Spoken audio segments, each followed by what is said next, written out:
I've been asked, and it's my pleasure, to report on the generous financial support we've received in helping to democratize technology for all students here at the college.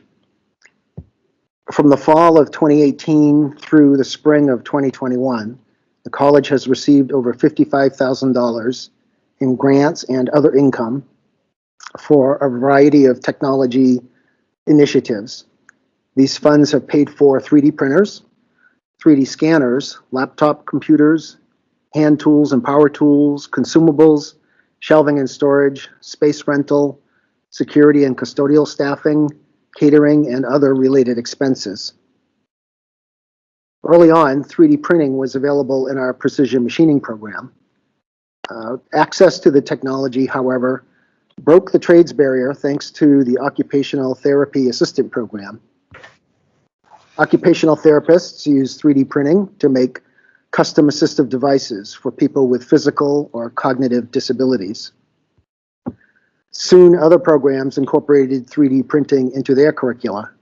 Physical therapy students make custom prostheses and orthoses, and sustainable agriculture students make Yang cedar wheels and soil blockers.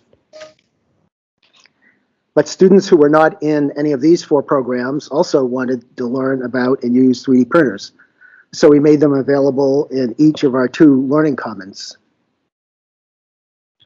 The college also offers 3D printing courses to the community and to school teachers. In one course, students actually receive a 3D printer as part of the course. Credit courses include 3D design and printing, which combines art and technology, using the 3D printer as a creative tool, like a paintbrush or a potter's wheel. Currently under development is a psychology seminar focusing on learning theory. In one part of the course, students will learn a new technological skill while reflecting on the learning process itself in light of Seymour Papert's constructionist theory of knowledge acquisition. 3D printing can even be used in childhood education. For instance, to convert children's drawings into tangible toys.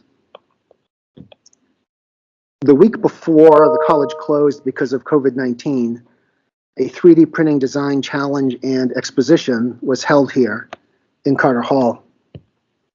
Students of all ages from all over the state of Maine, and even from New Hampshire and New Brunswick, came to compete for prizes and for school pride. Teachers and community members came for the multiple presentation tracks. Assisting in the event were over a dozen KVCC student volunteers. During the pandemic, students borrowed printers and produced personal protective equipment at home. Children were afforded the opportunity to be proactive. Multiple generations contributed. The ad hoc organization Grassroots Pandemic Volunteers, of which we were a part, distributed over 15,000 pieces of PPE during the first crucial months when other supply options were non-existent. Also during the pandemic, the 3D Printing Club maintained social connections by sponsoring a community build project in which participants at home printed a piece of the KVCC Lynx mascot. Some students and adults included secret notes in their pieces. This fabulous Lynx will soon reside in Janie Durr's office. The 3D Printing Club voted to give it to Janie as a gesture of recognition and gratitude for the moral and financial support she's provided to the club since its formation. And the Student 3D Printing Club, which began in the fall of 2019, now boasts 40 members. Club members have supported not only KVCC faculty and fellow students, but also local community organizations and charitable causes. Total print time on our machines has surpassed 15,000 hours and is still going strong. 102 students have been trained to use the 3D printers. These users represent at least 17 different academic programs or courses. Philanthropic sponsors have already committed to holding the next 3D Design Challenge and exposition here at KVCC once we can meet again in person. You are welcome to attend for free any of the events sponsored by our benefactors. If you're interested, related links can be found at the end of the presentation. Thank you for your indulgence.